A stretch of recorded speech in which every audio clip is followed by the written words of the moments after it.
دیدم جوانی که به مادر می گفت کی خواهی به زیر خانه قبرت خفت.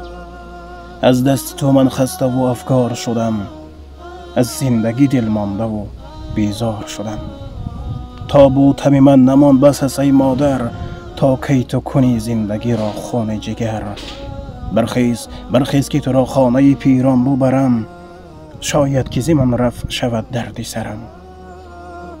خلص که جوان چنین نمود با مادر، با آرزوی کم شدنی مشکل سر.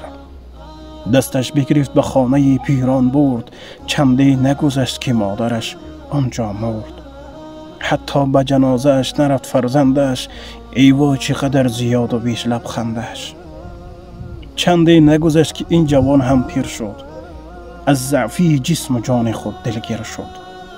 یک پسرش ورا پرستار نبود، در خانه کسی بهری و غمخوار نبود. می گفت که پدر کاش روی از بر ما، با خود میبری این همه دردی سر ما. یک پسرش ورا تحمل نکرد، بردش به همان خانه تنهایی و سرد. از رنج و غم زیاد بشد دیوانه، رسوای ابد شد و از این ویرانه. آری تو اگر به والدینت چونی، در آخر عمر خیش چو یک مجنونی. این قصه اصل از قلم اقبال است، او جلوه نمای خرد و افعال است. دیدم جوانی که به مادر می گفت کی خواهی به زیر خانه قبرت خفت. واقعا امروز بسیارند فرزندهای گمراهی که به خاطر خرسندی زن، به خاطر رازگی زن خود، پدر یا مادر پیرانسال خود را که هر دو را به خانه پیرانسالان میگذارند، خود در عیش و عشرت زندگی میکنند.